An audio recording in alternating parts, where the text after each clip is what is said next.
안녕하십니까. 법무법인 주원의 배호상 변호사라고 합니다. 저는 법무법인 주원에서 송무 업무도 하지만 공정 업무도 담당하고 있습니다. 그래서 오늘은 여러분들에게 그 공정이라는 것에 대해서 한번 설명드리고자 합니다. 여러분들 뭐 법원 주변을 다니시면서 공정이라고 빨간색으로 이렇게 간판 문구를 많이 보셨을 겁니다.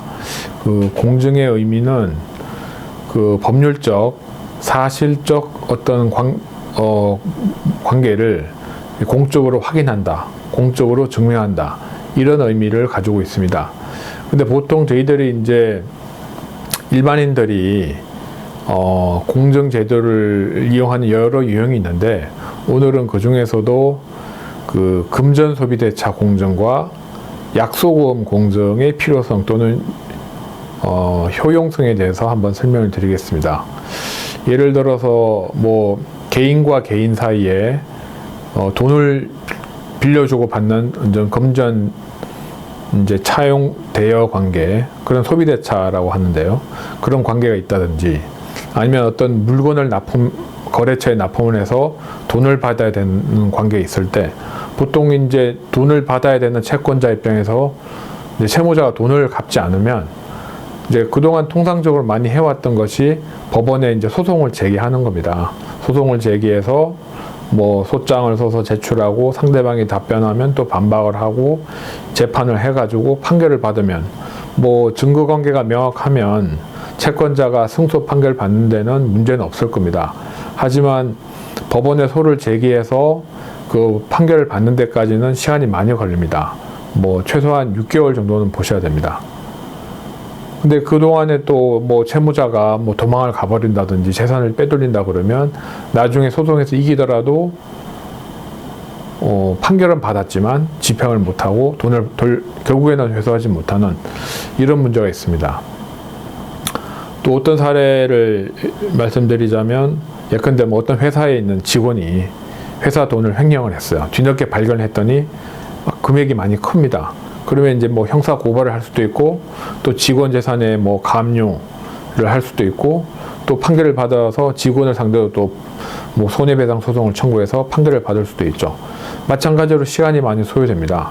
그동안에 직원이 또 뭐 회사에 더 이상 출근하지 않고 잠적해 버릴 수도 있고, 이런 경우에 이제 빨리 어떤 판결문에 준하는 효력을 가지는, 즉 집행을 할 수 있는, 판결을 받더라도 뭐 강제 경매든 뭐 채권 추심, 압류 추심이든 이런 집행을 해서 해야지 돈을 받는 건데, 그런 집행력을 가지는 집행 권한으로서 역할을 하는 것이 바로 이 약소금 공정이나 금전 소비대차 공정정서입니다.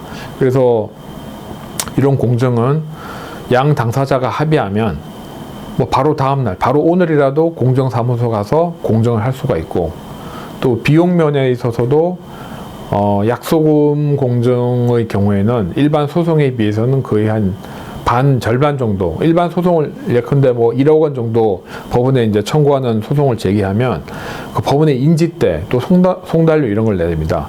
1억 원 기준으로 인지대가 약 40만 원 정도 하는데, 그 약소금 공정을 하면 이제 공정사무실에 내는 수수료는 약 17만 원 정도. 그리고 뭐 예컨대 소가가 10억 원이다. 그러니까 받아야 될 돈이 10억 원이다 그러면 그 법원에 내는 인지대가 한 364만 원 정도 됩니다. 근데 그 약소금 공정을 하면 150만 원. 또 금전 소비대차 공정으로 하면 300만 원 정도.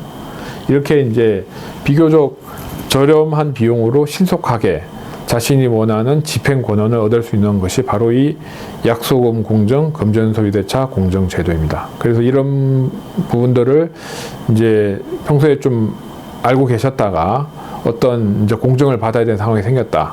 그래서 내가 채권자고 채무자를 빨리 공정사무실에 들어가야 되겠다 싶으면 채무자를 잘 설득하셔가지고 이제 가까운 공정사무소에 가서 내가 이분한테 돈을 얼마 받을 게 있는데 이걸 뭐 약소금 공정을 또는 이제 금전 소비대차 공정을 하고 싶다. 그런 공정사무소에서 이제 그 양식에 맞게 원하는 금액, 또 언제까지 받을 거고, 또 이자는 얼마고 이런 걸 말씀해 주시면 공정사무소에서 거기에 맞게 이제 작성을 해 드립니다. 그 공정을 이제 하시려면 이제 필요한 서류가 있습니다. 일단 양 당사자가 이제 공정에 합의를 해서 공정사무실에 간다는 게 전제가 되고요. 그 다음에 이제 가셔가지고 각 개인들이 가시게 되면 본인들 신분증하고 도장만 가지고 가시면 됩니다. 도장은 꼭 인감 도장일 필요는 없고 뭐 주변 문구점에서 막 도장을 새겨서 가셔도 되고요. 근데 본인이 가지 않고 대리인을 대신 보내겠다.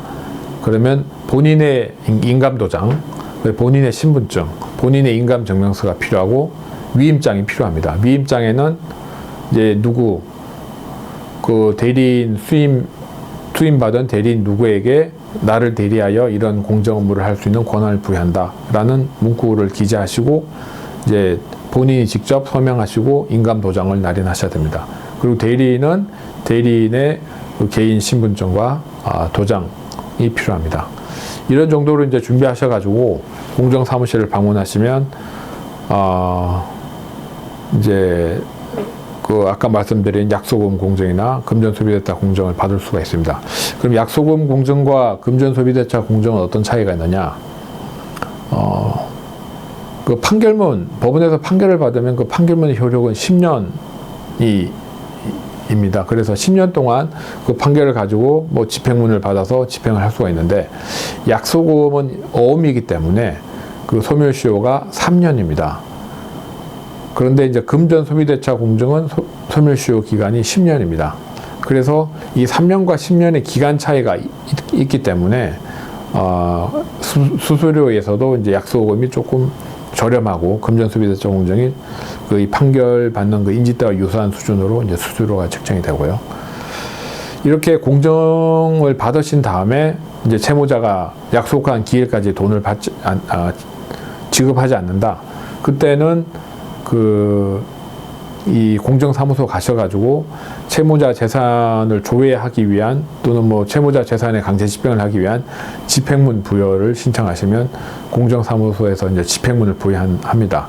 그 집행문을 가지고 채권자가 필요에 따라서 뭐 채권 추심업체에다가 재산 조회를 의뢰하실 수도 있고 또 법원에 뭐 재산 명시 신청을 하실 수도 있고 아니면 이미 알고 있는 채무자의 재산이 있다면 채무자 재산에 강제 집행을 할 수도 있습니다. 이런 식으로 하시면 되고 약소금 공정이나 그 금전소비대차 공정은 한 부만 발행되기 때문에 근데 이미 이제 법원에 그 제출해서 다 쓰셨다. 그럼 다시 그 공정사무소 오셔가지고 다시 새로운 걸 공정증서를 발급해 달라. 그 제도부여 신청이라고 하는데 그 제도부여 신청을 하게 되면 또 공정사무소에서 이제 제도 다시 동일한 공정증서를 발급해 줍니다. 또 이것을 가지고 필요에 따라서 강제집행 절차에 추가로 나아가실 수도 있습니다.